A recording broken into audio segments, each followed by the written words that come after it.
It's time to start telling our own stories. I'm Steve Kellums, and welcome to Blue Canary.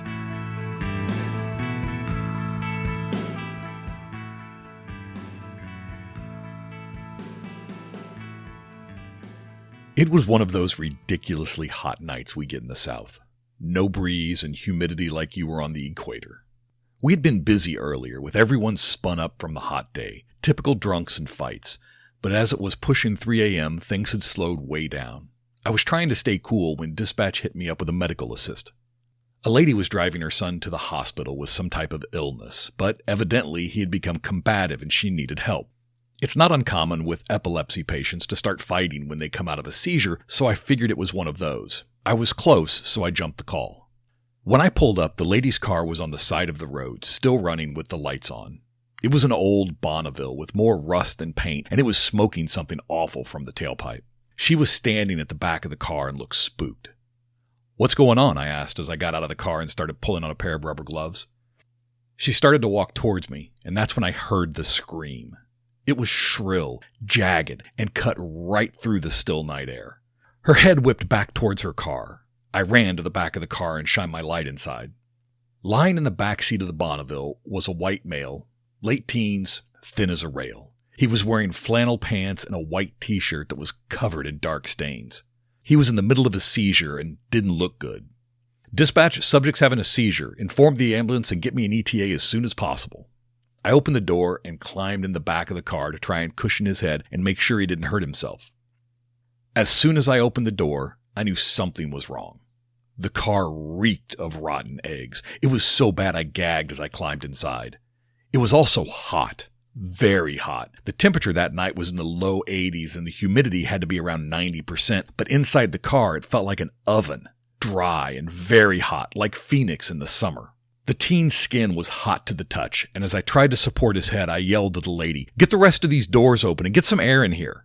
She finally started to move as she opened all the doors to the car, and I asked her, "How long's he been like this?"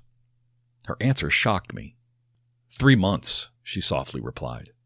I wanted to shout at her, but realized there was more going on here, so I just took a deep breath. "Has he been diagnosed with anything? Is he on any medication? Does he have a doctor?" "He's possessed," she said. Now that might seem weird to most people, but this area of the country was well known for being a little strange, and most of the folks that lived around here are very religious. I took it in stride and realized that she was going to be of no help. Even with the car doors open, it didn't cool down, and that stench just hung in the air. The teen's shaking started to subside, and I figured we were getting to the end when suddenly he started speaking in a deep, scratchy voice and using words I had never heard before. I admit, that one startled me. I let go of his head and backed out of the car immediately. That's when I saw his chest under the t-shirt ripple, like there was a snake or something crawling up his torso towards his head. But just when the snake would have crawled out from under the t-shirt, I could see that whatever it was under his skin. The ripple made its way around his neck and then disappeared. Both his eyes opened up immediately and stared at me, or should I say through me. It was the craziest thing I've ever seen, and I grabbed for my gun out of pure instinct. A set of headlights appeared behind my squad, and I heard a car pull to a stop. I knew it wasn't the ambulance because they were still 10 minutes out, and besides, the lights were from a much smaller car. I knew I should get back in the Bonneville and try to help the teen, but I just couldn't bring myself to move. A man walked up from behind the lights on my cruiser. Clearly, he had come from the car that had just pulled up. I recognized him immediately as one of the local ministers. "Officer, I think I can help," he said as he walked up to me. Maybe it was just having someone else there, or maybe it was the fact that he was from the church. I don't know, but I immediately started to feel better.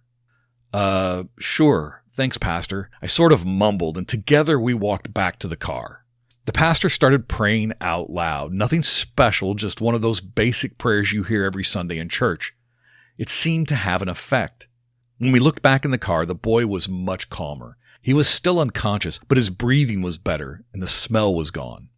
The pastor just knelt there and prayed while holding the boy's hand. About 5 minutes later, the ambulance arrived.